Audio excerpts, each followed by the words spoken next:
Bobby Mills was a sophomore on the SMU basketball team in 1954 when they went on a 3-game road trip, I guess. A lot of you had been recruited out of the St. Louis, Missouri area, so Doc Hayes decided to reward you by taking you back to St. Louis to play Washington. That didn't work out too well, did it? It really didn't work out at all. We played terrible. I think we were all trying to impress the people at how good we were, and we just really stunk up the place.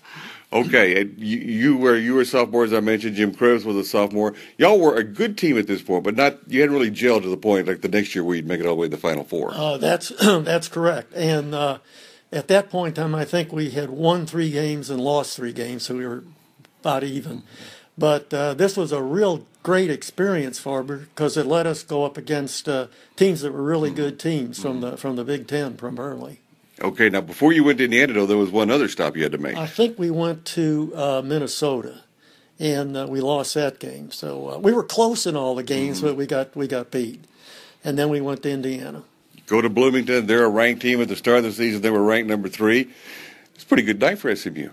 It was. It was a great night for SMU. At halftime, I believe we were winning like about 19 or 20 points. Wow. And we ended up winning 83-78. And everybody really played a good game that game. Jim Krebs scored 20 points. Joel Krogh had 18 points, and Art Barnes had 16 points. Mm-hmm. Could you tell at that point how good Jim Krebs was going to be? Not entirely, because he was obviously getting better every game. But you got to give Jim credit. He really worked at getting better, and he worked in practice real hard. So Jim was getting better with each game. Mm-hmm. Did he come up with that idea for that big hook shot, or was he taught that? No, he had the idea of the hook shot, but he really couldn't shoot it. But Coach Pruitt and Coach Hayes worked with him an hour each day to develop that shot, and it became unstoppable once he perfected it. Obviously, that was a very special moment in y'all's life. We're still talking about something 60 years ago, and that happened 60 years ago, and you have very clear memories of it. When you think about all the things that went on at SMU in that era of basketball, obviously you had no idea that, to this point at least, that would be the only team that would ever get to the Final Four. No, we had no idea about it. But, Alan, I'll tell you, one of the reasons we came to SMU was because they really didn't have a history in basketball. And we figured if we did something worthwhile, people might remember what we did over that period of time. Mm-hmm.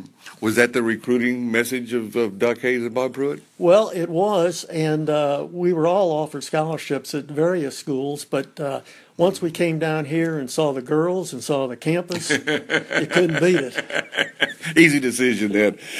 Always fascinating when I look back at that era, and I was a little kid and followed a little bit, but wasn't old enough to really understand all of it. But your seasons were stopped the next 2 years by Bill Russell, one of the greatest players to ever play. San Francisco took you out in the semifinal game of the NCAA. And then your senior year, you lost to Wilt Chamberlain in overtime, an NCAA tournament game. So you were beaten by the 2 guys who were going to dominate the NBA for the next 15 years. Well, we did. We had a great career, like you say, playing Bill Russell in the Final Four, and then losing to Kansas in overtime in the semifinals of the regional, and then of course Kansas went on to play, I think it was North Carolina, in the finals of the NCAA that year. Mm-hmm. And it was a different era in those days. I mean, you didn't see many African-American players at SMU. The Southwest Conference was still totally segregated, wasn't it? Right. We didn't have any African-American players on our team, and the Southwest Conference didn't have any. But when we went up to the Midwest or to the Big Ten, they did have African, and we played against African-Americans. Got to ask you because the next year, I guess, they opened Moody Coliseum. You had the prestige of making, the first basket in a game? I did make the first basket, but, Alan, it's kind of embarrassing. They let me make the last basket. It took me 3 times to make the layup, so I just soon forget that part of it. But you'll take credit for the first one, right? I'll take credit for the first one. All right. What's your greatest memory of playing for SMU? What was the highlight? Well, it's really all the players that I had an opportunity to play with. They were all really great people. We all bonded. We were all friends. Nobody cared who really scored the points. Obviously, Jim was the main guy.